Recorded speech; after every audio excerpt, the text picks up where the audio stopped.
You've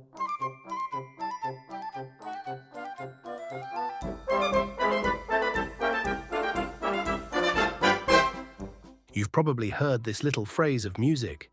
It penetrated the culture most recently via Larry David's Curb Your Enthusiasm. But for 139 years, and especially since it became public domain in 1950, this earworm has haunted Western comedy. It's appeared in The Simpsons, Frasier, The Animaniacs, and many other works. The piece in full is Three Little Maids from School Are We?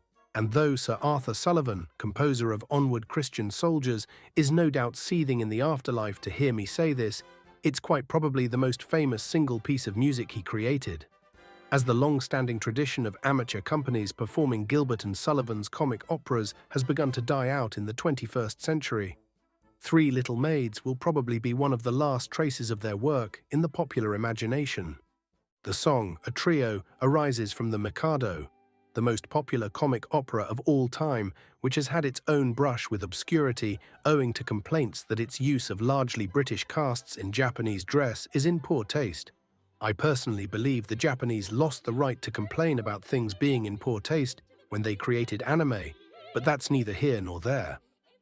In the 1885 light opera, Yum Yum, Pity Sing, and Peep Bo, a trio of 14-year-old Japanese schoolgirls, did Gilbert predict anime, introduce themselves by way of explaining to the audience that they take nothing seriously, delight in youthful antics, and that one of them is soon to be married to a much older man. What struck me when I began to autistically hyperfixate on the Mikado, as one does, is the actresses that played the Three Little Maids. The time required to become a principal soprano or mezzo-soprano meant that they were decidedly not children, being 32, 32, and 25 on opening night in 1885. Indeed, Gilbert cast them as young girls, largely to make merry with their short statures, as not a one was over 5 foot 1 inches in height.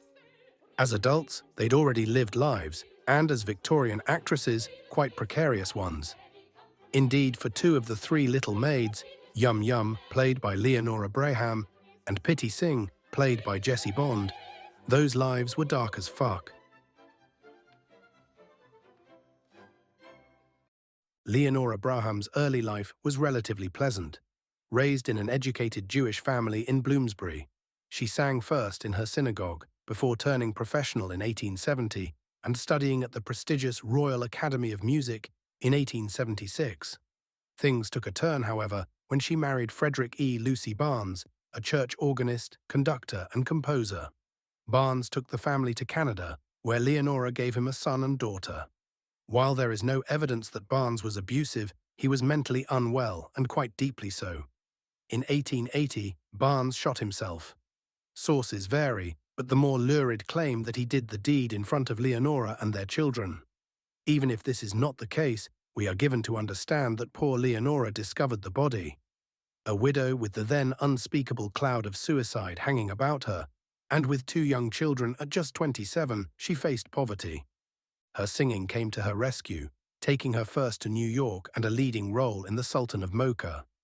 This work allowed her to put by enough money to return to England, where she threw herself on the mercy of a wealthy benefactress who had helped fund her stint at the Royal Academy of Music.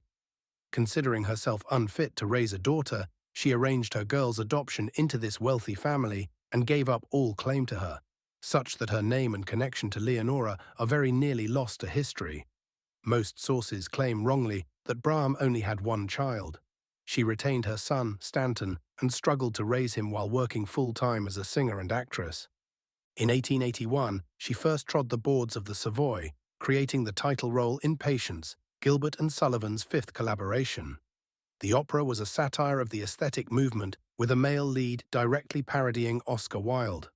Patience herself is a milkmaid who knows nothing of the aesthetic movement, but, much to the chagrin of the rapturous maidens who simp endlessly for Wilde, renamed Bunthorne for the opera in a studious evasion of libel laws, she becomes his love interest.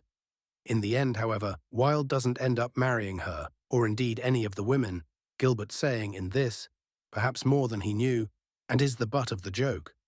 Braham's success did little, however, to ease her own growing mental distress. Suffering from what we would now likely call PTSD, Braham was drinking heavily faced severe stage fright on opening nights and a shyness and shame at her personal life that prevented her from mixing in polite society to the extent expected of a principal soprano of the now powerhouse D'Oyly Carte Opera Company. Her melancholy and languid, often drunken manner, coupled with habitual lateness to rehearsals, led Gilbert to dub her Tortoise. She was a smash hit as Yum Yum, but despite rising prestige and pay, her drinking worsened such that D'Oyly Carte considered letting her contract expire during the run. While she managed to reach the end of the Mikado's record-breaking debut, the next Savoy opera, Ruddigore, would not see her last much beyond opening night. She had secretly married in 1886, wedding J. Duncan Young, a former D'Oyly Carte tenor, and was now pregnant. As Ruddigore's libretto explicitly describes Braham's character of Rose Maybird as a virgin, she was unceremoniously jettisoned from the company as soon as she started to show. In 6 years, she had created 5 principal soprano roles in probably the most famous opera company of all time, during its most successful era. It's impossible to overstate the magnitude of this streak. It would be fair to say that Gilbert's sad, drunken Tortoise executed a sustained tour de force that, due to the changing nature of musical theatre, will never be repeated, and became one of the most well-known singers in the English-speaking world to that date. Nevertheless, her fate was now in the hands of her new husband. Himself a singer, J. Duncan collaborated with Braham and they travelled the world, performing light opera in Australia and Latin America. Her drinking began to moderate, and by 1895 she managed to break into grand opera, performing in Pagliacci, Il Trovatore and Faust, among others. As with all of her adult life, though, this happiness was not without the shadow of the asylum and the poorhouse. While she was able to embark on a comfortable retirement, matters unravelled when J. Duncan found himself institutionalized, leaving Leonora, now too old to work, in poverty. For Pitty Singh, Jessie Bond, later life would be far more pleasant. Her marriage to industrialist Louis Ransom was materially and emotionally satisfying, and she did not share Leonora's tragic end.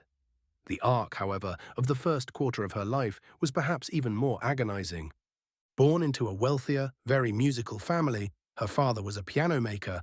She led a charmed life until at 17 she was preyed upon by Ferdinand Alexis Schottlander, a music teacher of some repute.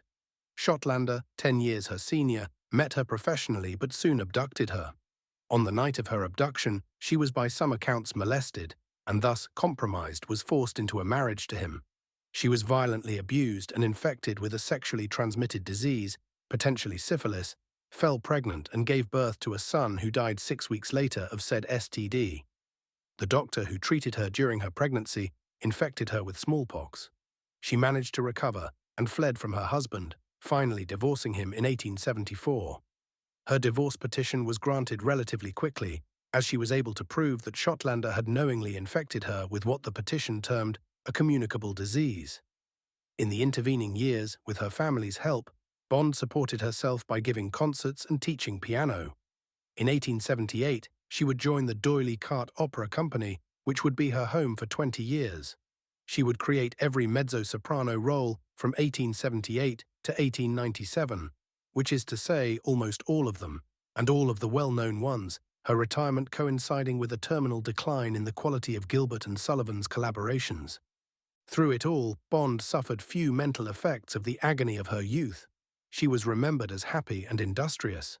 Perhaps her most lasting struggle was against an abscess in her ankle that never managed to heal. Improperly treated, her ankle eventually stiffened to near immobility and gave her constant pain. This should have been a career-ending injury, but she managed to perform and even dance, despite being reliant on a walking stick when off stage. 1885 was her annus mirabilis, with the debut of the Mikado, her first meeting with love of her life, Louis Ransom, and the coming of the news to the stage door of the Savoy that Ferdinand Schottlander had died in agony of his many venereal diseases. I am left enamored, forever, of the contrast between these women's lives and their work. It would be one thing to pursue grand opera, with all its madness and bloodshed after such life experience, but quite another to enter Topsy-Turvydom, the world of unalloyed whimsy and joy where all the Savoy operas are truly set. Some said it gave them comfort. I hope it did.